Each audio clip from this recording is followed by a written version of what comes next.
আসসালামু আলাইকুম বন্ধুরা, কেমন আছেন সবাই? আশা করি সকলে ভালো আছেন। আজকে শুক্রবার। গতকালকে মার্কেট ব্যাংক হলিডের কারণে বন্ধ ছিল। তো আজকে সকালে মার্কেট ওপেন হওয়ার পরে মার্কেট প্রচণ্ড বুলিশ মোমেন্টাম দেখাইছে এবং সকাল থেকে মার্কেট বাইং মোডে ছিল। এশিয়া সেশনে, টোকিও সেশনে, লন্ডন সেশনে আমরা সমস্ত সেশনগুলোতে দেখছি মার্কেট বুলিশ। এবং এর আগে যে মার্কেট বড় ডাউনফলটা হয়েছিল, তারপরে যে মার্কেট টেস্ট করছে 4400, তো সেই মার্কেট প্রায় 4400 মার্কেট কাছাকাছি ওখানে হিট করছে এবং সেখান থেকে আমরা কিছুটা সেলিং মোমেন্টাম দেখতে পারছি। ওখান থেকে প্রায় অলমোস্ট প্রায় 1 থেকে 100 পিপ প্লাস ওখান থেকে সেল হয়েছে। তো আমরা উপরে আমার সেল ছিল, যেটা আমি প্রফিট আগেই বুক করছি, বাট এটা হচ্ছে আমার সেকেন্ড এন্ট্রি। এটা হচ্ছে আমাদের একটা ছোট একটা অ্যাকাউন্ট। তো আমাদের ছোট একটা অ্যাকাউন্টে এখান থেকে কিছু ছোট লেয়ারিংয়ে আমরা এখান থেকে সেল এন্ট্রি নিয়েছি।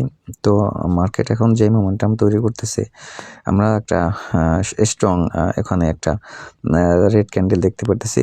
লিকুইডিটি নেওয়ার পরে মার্কেট জোনের ভিতরে এসে ক্লোজিং করছে এবং আমরা আশাবাদী বর্তমান যে আপনারা গ্রিন ক্যান্ডেলটা দেখতে পারতেছেন, এই ক্যান্ডেলটা ফ্লিপ করবে এবং রেড ক্লোজ হবে এবং সম্ভাব্য আমাদের নিচে টিপি আছে, টিপি পর্যন্ত আমরা টিপিটা অনেক বড় হয়ে গেছে। তো আমরা ওখান থেকে টিপিটা দেখব কোথায় টিপিটাকে ম্যানেজ করা যায়।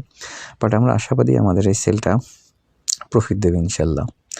তো আপনারা যারা কাজ করেন মার্কেটে একটু খেয়াল রাখবেন। আজকে ইউএস সেশনে, বিশেষ করে যখন ইউএস সেশন শুরু হবে, তো এই যে 4400 মার্কেট যে একটা রেজিস্ট্যান্স লেভেল আছে, স্ট্রং রেজিস্ট্যান্স লেভেল, তো এই লেভেলটাকে যদি ব্রেক না করে এখান থেকে একটা ভালো ডাউনফল আপনারা আশা করতে পারেন। এখান থেকে একটা বড় ধরনের একটা ডাউনফল আমরা এখান থেকে আশা করতে পারি। তো লং টাইম ফ্রেমে আপনারা একটু ধৈর্য ধরেন, অপেক্ষা করেন।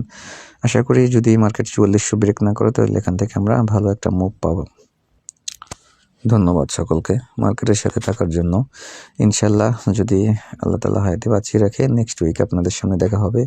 যেহেতু নতুন বছরের প্রথম সপ্তাহ প্লাস আজকে মার্কেটের ফার্স্ট ক্লোজিং ডে, তো সেক্ষেত্রে আমরা বেশি একটা রিস্ক নিব না। অবশ্যই ইউএস সেশন ওপেন হওয়ার পরে আমরা মোমেন্টাম দেখার পরে এভিডেন্স যদি পাই, আমরা লং টাইম ফ্রেম দেখে আমরা ওখানে এন্ট্রি নিব, হোক সেটা বাই হোক সেটা সেল।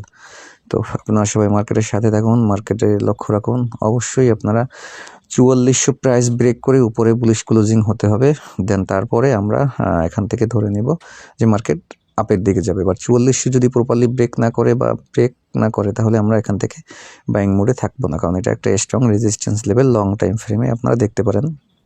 তো বন্ধুরা ভালো থাকবেন। নেক্সট উইকে আপনাদের সাথে ইনশাল্লাহ দেখা হবে এবং আমি আমার নতুন অফিস নিয়ে একটু বিজি আছি। তো সেই কারণে আপনাদেরকে আমি বড় ভিডিও আমি অ্যানালাইসিস মার্কেট সম্পর্কে করে দিতে পারতেছি না আপাতত। নেক্সট উইক ইনশাল্লাহ আপনাদেরকে আমি মার্কেট অ্যানালাইসিস এবং আপনাদের সাথে একটু বেশি সময় দিতে পারবো ইনশাল্লাহ।